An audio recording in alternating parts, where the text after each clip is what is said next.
Hello everyone, take ভান্ডারের পক্ষ থেকে শুভেচ্ছা জানাচ্ছি। আমি শ্রীদাম রায়, আশা করছি আপনারা ভালো আছেন। তো আজকের ভিডিওতে আমরা আলোচনা করব কিভাবে আমরা একটা ওয়েব পেজের মেনু ডিজাইন করতে পারি। তো চলেন শুরু করা যাক। আমি চলে যাচ্ছি আমার প্রজেক্ট ফোল্ডারে। আমি আমি এখানে একটা ফোল্ডার নিচ্ছি, নাম দিচ্ছি web design Bangla tutorial, enter দিচ্ছি। এরপরেই আমি এখানে একটা HTML ফাইল তৈরি করে নেব। এর জন্য আমি লিখতেছি index.html, এন্টার দিব। এরপর ইয়েস, এবং এই পুরো ফোল্ডারটাকে আমি সাবলাইন টেক্সট ওপেন করবো, এই জন্য ব্যাগে যাচ্ছি। এইখান থেকে হচ্ছে সাবলাইন টেক্সটের উইন্ডোতে ছেড়ে দিলাম। তাহলে এখানে আমাদের পুরো ফোল্ডারটা ওপেন হবে। এখানে আমি শর্টকাট ইউজ করে HTML এর বেসিক মার্কআপটা নিয়ে আসতেছি। এই জন্য আমি লিখতেছি HTML:5, এরপর ট্যাব দিচ্ছি। যেহেতু আমরা এখানে আজকে দেখব মেনু ডিজাইন, তো আমি টাইটেলটা দিচ্ছি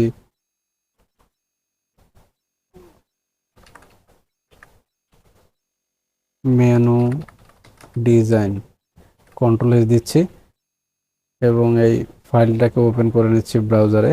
এখানে যাই, রাইট ক্লিক করে ওপেন উইথ ফায়ারফক্স। পুরো ব্ল্যাঙ্ক একটা ওয়েব পেজ। তো মূলত এইখানে আমরা আজকের মেনুটা ডিজাইন করব। তো আমি প্রথমে চলে যাচ্ছি সাবলাইন টেক্সটে, এরপর এখানে এন্টার দিচ্ছি। তো আমরা যেহেতু মেনু ডিজাইন করব, তো সেজন্য আমরা এখানে ডিভ নেব এবং ডিভের পরে হচ্ছে UL-li করে আমরা আমাদের সিঙ্গেল মেনু লিস্টগুলো নিয়ে আসব। তো আমি এখানে একটা ক্লাস নাম দিচ্ছি ডট মেন মেনু। তো আপনারা হয়তো জানেন যে ডট লিখে যদি আমরা মেন মেনু দিই, এটা হবে ক্লাস এবং এই সম্পূর্ণটা একটা ডিভের মধ্যে চলে আসবে। এখন আমি যদি ট্যাব প্রেস করি, তাহলে দেখেন যে একটা ডিভ চলে আসছে এবং ক্লাসের নাম হচ্ছে মেন মেনু। তো আমি এরপরে এন্টার দিচ্ছি। এরপরে হচ্ছে আমি সিঙ্গেল মেনু আইটেমগুলো নিব। তো সেজন্য আমরা এখানে হচ্ছে আনঅর্ডার লিস্ট ইউজ করব। তো গত ভিডিওতে আমি আলোচনা করেছিলাম কিভাবে আনঅর্ডার লিস্ট আমরা লিখতে পারি। তো আমি এখানে লিখতেছি ইউএল, এরপর হচ্ছে ট্যাব দিলে আমাদের ইউএল ট্যাগটা চলে আসবে। এরপর হচ্ছে এলআই। যেহেতু আমরা এখানে মেনু ইউজ করব, মেনু ডিজাইন করব, তো সেজন্য আমাদের কি অ্যাঙ্কর ট্যাগের মধ্যেই সব কিছু লিখতে হবে। এই জন্য ইউএল, তারপরে হচ্ছে এলআই, এবং প্রত্যেকটা এলআই এর মধ্যে আমাদের কি অ্যাঙ্কর ট্যাগ থাকবে। এরপর লিখে যদি ট্যাব প্রেস করি, তাহলে আমাদের অ্যাঙ্কর ট্যাগের স্টার্ট এবং এন্ডিংটা চলে আসবে। এবং এইখানে আমরা মাঝে মাঝে আপনারা খেয়াল করেন যে আমাদের স্টার্ট অ্যাঙ্কর ট্যাগের স্টার্ট ট্যাগের পরেই এখানে আমরা আমাদের মেনু নামগুলো দিব। আমি দিচ্ছি হোম, এরপরে আবার এলআই এ, দেন এখানে দিচ্ছি অ্যাবাউট আস, এরপরে আবার এলআই এ, এরপরে দেব সার্ভিসেস, এরপরে এলআই এ, এখানে দিচ্ছি ব্লক, এরপরে আবার এলআই এ, এখানে দিচ্ছি কন্টাক্ট আস। তো এরপরে আমি যদি ব্রাউজারে গিয়ে রিফ্রেশ দেই, তো দেখেন এখানে আমাদের লিস্টগুলো চলে আসছে। যেহেতু আমাদেরকে এটা হচ্ছে আনঅর্ডার লিস্ট, এই জন্য আমাদের ডট আসছে। যদি আমরা অর্ডার লিস্ট দিতাম, লিখতাম, তাহলে হচ্ছে এখানে 1 2 3 4 এভাবে চলে আসতো।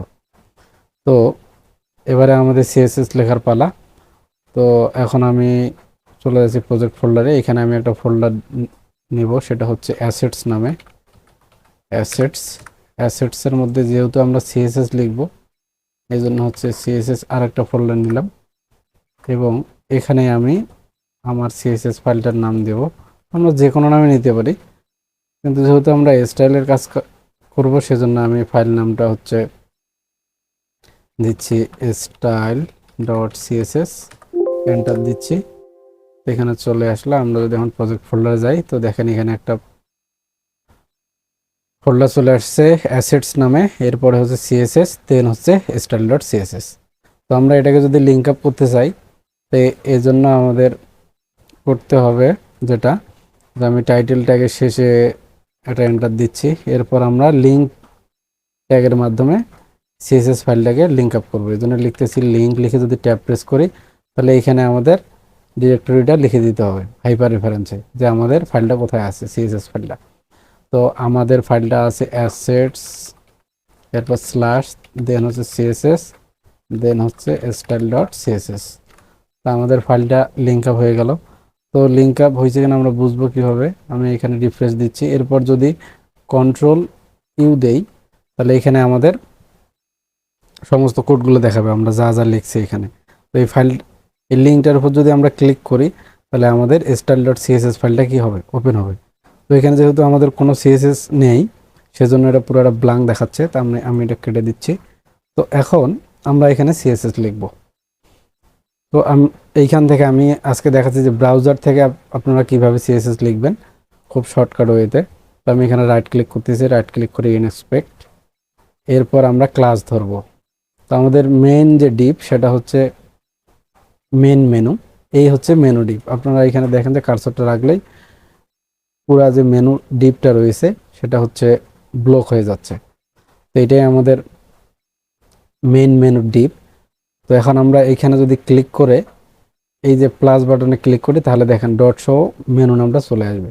এরপর এখানে এন্টার, আমি চাচ্ছি যে এটার ব্যাকগ্রাউন্ড কালারটা দিব হচ্ছে রেড, ব্যাকগ্রাউন্ড দিচ্ছি রেড, দিলাম। এরপর আমি চাচ্ছি যে এই যে লিস্ট আইটেমগুলো ডট চলে যাবে। তো এই জন্য আবার আমাদের এখন সিলেক্টর হিসেবে ধরতে হবে মেন মেনু, দেন হচ্ছে কি ইউএল। এই জন্য আবার প্লাসে ক্লিক করতেছি, ক্লিক করে এইখানে লিখতেছি ইউএল, এরপরে এন্টার। এইখানে দেবো কি লিস্ট স্টাইল নাম। এখানে আমাদের ডিফল্টভাবে কিছু মার্জিন প্যাডিং পাচ্ছে, সেজন্য সেটাকে রিমুভ করে দেবো। এই জন্য মার্জিন 0, প্যাডিং 0। তাহলে দেখেন এখানে মার্জিন প্যাডিং একদম এখানে লেফটের দিকে চলে আসছে। তো আমি চাচ্ছি যে এই টেক্সটগুলো কি আসবে, এই আইটেমগুলো কোথায় চলে আসবে, একদম সেন্টারে। এই জন্য দিচ্ছি টেক্সট লাইন সেন্টার। তো দেখেন এখানে সেন্টারে চলে আসছে। এখন মেনু সচরাচর কীরকম হয়, যে আমাদের এই হচ্ছে রো আকারে অ্যালাইনমেন্টে থাকে, রো অ্যালাইনমেন্টে। হ্যাঁ, তো আমি এখানে ইউএল এর যেটা লিখবো, যে এখানে আমি ডিসপ্লে করব হচ্ছে কি ব্লক। তো ডিসপ্লে ব্লক করলে এরপরে হচ্ছে আমি আবার মেন মেনুতে ক্লিক করতেছি, এরপরে সিএসএস লিখবো হচ্ছে এলআইতে, মেন মেনু ইউএল এলআই। এলআইতে হচ্ছে লিখবো ডিসপ্লে ইনলাইন ব্লক। তো দেখেন ইনলাইন ব্লক দেওয়ার সাথে সাথেই কিন্তু আমাদের কি এক লাইনে চলে আসছে সবগুলাই। তো এরপরে আমি চাচ্ছি যে আমি মেইন মেনু যে ডিপটা আছে সেটাতে কিছু স্পেস আমাদের দরকার।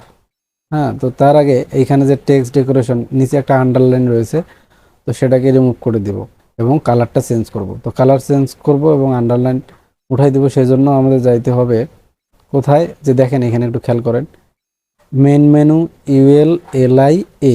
আমরা প্রত্যেকটা মেনুর যে এ আছে এই এর হচ্ছে কি কালার চেঞ্জ করব এবং এর হচ্ছে প্রত্যেকটা এর একটা নিচে আন্ডারলাইন রয়েছে, সেই আন্ডারলাইনটাকে রিমুভ করে দেব। তো সেই জন্য আমি যাচ্ছি মেন মেনু, আবার ক্লিক করতেছি। এইখান থেকে আমি কিবোর্ড থেকে অ্যারো হচ্ছে রাইট অ্যারো ক্লিক করলেই এটা চলে একদম রাইটে চলে আসবে, ইউএল এলআই এ। তো এইখান থেকে আমি নিচের আন্ডারলাইনটাকে সরানোর জন্য যে সিএসএস প্রপার্টি ইউজ করবো সেটা হচ্ছে টেক্সট ডেকোরেশন নান। নান দিলে কি আমাদের নিচের যে আন্ডারলাইন সেটা রিমুভ হবে। এরপর আমি কালার চেঞ্জ করব। আমাদের কালারের প্রপার্টি হচ্ছে কালার, আমি দিচ্ছি হোয়াইট। আমি হোয়াইট দিলাম, কালার চেঞ্জ হইলো।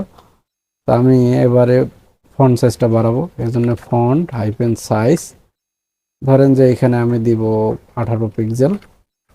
ফন্ট ওয়েট দিচ্ছি হচ্ছে 700 বা 800, ও সরি এখানে ফন্ট ওয়েট 700। তো দেখেন 700 দিলেই লেখাগুলো একটু বোল্ড হয়ে গেল। তো আমি এখানে যদি কালারটা একটু চেঞ্জ করে দিই, একটু আই ক্যাচিং লাগতেছে না, তো আমি এখানে কালারটাকে ব্ল্যাক করে দিই, ব্ল্যাক, সরি ব্ল্যাকও খারাপ লাগতেছে, তো আমি হোয়াইটে রাখি, হোয়াইটে রাখতেছি। তো আমি চাচ্ছি যে এই যে প্রত্যেকটা লিস্ট আইটেমের কি একটু স্পেস পাবে, চতুর্দিকে একটু স্পেস পাবে। তো আমি এর মধ্যে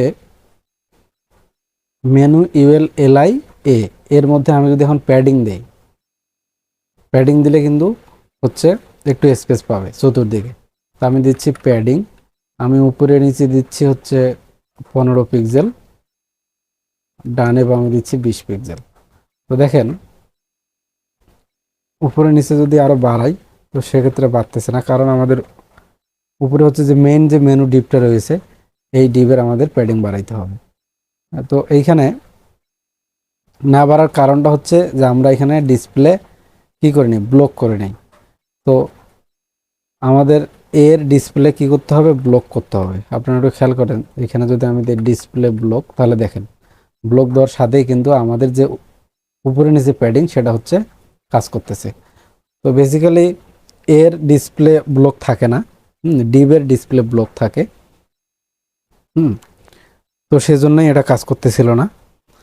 তো এখন দেখেন মেনুটা কিন্তু খুব সুন্দর লাগতেছে, কিন্তু আমি চাচ্ছি যে যখন আমরা এই প্রত্যেকটা এলআই আইটেমে এলআই এ যখন আমরা হোভার করব, মানে কার্সর নিয়ে যাব, তখন হচ্ছে এর কালারটা চেঞ্জ হবে, এর কালারটা হবে চেঞ্জ। ধরেন যে কালার হবে ব্ল্যাক বা কালার হবে হচ্ছে হোয়াইট, হ্যাঁ, ব্যাকগ্রাউন্ড কালার হবে হোয়াইট এবং ফন্ট কালার হবে ব্ল্যাক। তো সেটা যদি করতে চাই তো সেক্ষেত্রে আমাদের তার আগে সিএসএসগুলো আমরা নিয়ে যাই আমাদের সিএসএস ফাইলে। সেজন্য এখানে দেখেন যে ইনলাইন সিএসএস, আমরা যতটুকু সিএসএস লিখছি ইনলাইনে যদি আমরা ক্লিক করি তাহলে আমাদের এখানে সম্পূর্ণ সিএসএসগুলো দেখাবে যে আমরা যা যা যা লিখছি। তো এখান থেকে কন্ট্রোলে সিলেক্ট করে কন্ট্রোল সি, এরপরে আমরা চলে যাচ্ছি আমাদের সিএসএস ফাইলে, কন্ট্রোল ভি দিয়ে পেস্ট করে দিলাম, কন্ট্রোল এস দিয়ে সেভ। এরপরে আমি যদি ব্রাউজারে গিয়ে রিফ্রেশ দেই, দেখেন এখানে কিন্তু সুন্দরভাবে মেনুটা শো করতেছে। তো আমি এখন চাচ্ছি যে কার্সর যখন নিয়ে যাব তখন হচ্ছে আমাদের প্রত্যেকটা এ যে আইটেম আছে এই আইটেমের হচ্ছে ব্যাকগ্রাউন্ড কালারটা চেঞ্জ হবে এবং ফন্ট কালারটাও চেঞ্জ হবে, খুব সুন্দর একটা ট্রানজিশন ইফেক্ট হয়ে আসবে। তো আমি আবারও রাইট ক্লিক করতেছি। তো এইখান থেকে কোনো কিছু যখন আমরা কার্সর নিয়ে যাব সেটাকে বলে হচ্ছে হোভার। তা আমরা এটাকে এইখানেও লিখতে পারি অথবা সিএসএস ফাইলে লিখতে পারি। তো আমি এখানেই দেখাচ্ছি, মানে এইটাকে মেন মেনু সিলেক্ট করতেছি, সিলেক্ট করে আবার প্লাস, এরপর হচ্ছে ইউএল এলআই এ, আমরা কার হোভারে দেখব, এর হোভার, এই জন্য এ পর্যন্ত লিখলাম। এরপর হচ্ছে ক্লোন, এরপর লিখবো হোভার, হোভার লিখলাম। এরপর এর কালার দিব, আমরা চাচ্ছি প্রথমত যে ব্যাকগ্রাউন্ড কালারটা কি হবে, হোয়াইট। তা আমরা যদি এখানে দেখেন ব্যাকগ্রাউন্ড কালারটা কিন্তু খুব সুন্দরভাবে কি হোয়াইট হয়ে গেছে। তো আমরা চাচ্ছি যে যখন হোভার করব ব্যাকগ্রাউন্ড কালার হচ্ছে হোয়াইট এবং কালার হবে কি, এই যে ফন্টের যে কালার সেটার কালার হবে ব্ল্যাক। তা আমি দিচ্ছি কালার ব্ল্যাক। এখন যদি হোভার করি দেখেন খুব সুন্দরভাবে কালার চেঞ্জ হচ্ছে। তো এখানে দেখেন যে একদম ফট করে চলে আসতেছে। তো আমি চাচ্ছি যে একটু ট্রানজিশন হয়ে আসবে, তো সেজন্য আমি এটাকে আগে কপি করে নিই, রাইট ক্লিক করে কপি রুল, এরপর হচ্ছে পেস্ট। তো আমরা হোভার দিয়েছি কার, একটু খেয়াল করেন, আমরা হোভার দিয়েছি এতে হচ্ছে হোভার ইফেক্টটা কাজ করতেছে, এজন্য আমাদের ট্রানজিশন দিতে হবে। তো ট্রানজিশন আমরা যদি এইখানে দেই, ধরেন এইখানে দিয়ে আসি ট্রানজিশন 0.3, দেখেন এবার কিন্তু একটু ইফেক্ট হয়ে আসতেছে, যে মনে হচ্ছে একটু আস্তে করে আসতেছে, হ্যাঁ, দেখতেও কিন্তু খুব সুন্দর লাগতেছে। তো আমি চাচ্ছি যে এইটার যে প্যাডিং, মেন মেনুর যে প্যাডিং সেটা যদি একটু আর একটু বেশি হতো তাহলে হয়তো ভালো লাগতো। তো সেজন্য মেন মেনুতে যাচ্ছি, তার আগে এটাকে কপি করে নেই, কপি করে নিয়ে আমাদের এখানে নতুন সিএসএস অ্যাড করছি, এজন্য মার্ক করে এখানে পেস্ট করে দিচ্ছি, রিমুভ। তো আমি চাচ্ছি যে মেন যে মেনুটা রয়েছে এই মেনুর মধ্যে আমরা একটু প্যাডিং দেব। তো প্যাডিং উপরে নিচে দিব হচ্ছে, ডানে বামে আমাদের প্রয়োজন নাই, শুধুমাত্র উপরে নিচেই দিব। তো সেক্ষেত্রে প্রথম যে প্রপার্টি আমরা যদি দুই ভাগে ভাগ করি, টপ টপ বটম আর হচ্ছে কি লেফট রাইট। তো আমরা টপ বটমে দিচ্ছি 15 পিক্সেল করে এবং লেফট রাইটে কি 0। তো সেক্ষেত্রে দেখেন যে খুব সুন্দর করে কিন্তু আমাদের মেনুটা হলো এবং হোভার ইফেক্ট সুন্দরভাবে কাজ করতেছে। তো আমি সিএসএসটাকে কপি করি, কপি করে আমি এইখানে পেস্ট করে দিচ্ছি, এটাকে সিলেক্ট। দেখেন আপনারা একটু খেয়াল করেন, আমি আবারও ব্রাউজারে যাচ্ছি। আমাদের যে মেন মেনু পূর্বে লিখছিলাম কি ব্যাকগ্রাউন্ড রেড, এরপরে প্যাডিং অ্যাড করলাম। তো সেই জন্য আমি এখানেও প্যাডিংটা অ্যাড করতে পারি, অথবা এটাকে একবারে সিলেক্ট করে ওইখান থেকে কপি করে নিয়ে এসে এখানে পেস্ট করে দিতে পারি। তো আমি এখানে যদি লিখে দেই প্যাডিং ক্লোন 15 পিক্সেল 0, তার মানে কি উপরে নিচে আমাদের 15 পিক্সেল এবং ডানে বামে আমাদের প্যাডিংয়ের প্রয়োজন নাই, সেজন্য আমি দিলাম 0। রিফ্রেশ দিচ্ছি, দেখেন আমাদের খুব সুন্দর করে মেনুটা তৈরি হয়ে গেল। তো আশা করছি আপনারা বুঝতে পারছেন।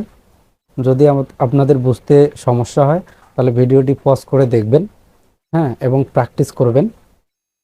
তো পরবর্তী ভিডিওতে আলোচনা করা হবে যে কিভাবে আমরা ড্রপ ডাউন মেনু নিয়ে আসতে পারি। ড্রপ ডাউন বলতে আমরা যখন হোভার করব নিচে আমাদের আরও মেনু আসবে, তো এই ড্রপ ডাউন মেনুটা আমরা কিভাবে নিয়ে আসতে পারি। তো সেই ভিডিও দেখার আমন্ত্রণ জানিয়ে এখানেই শেষ করছি। ধন্যবাদ সবাইকে।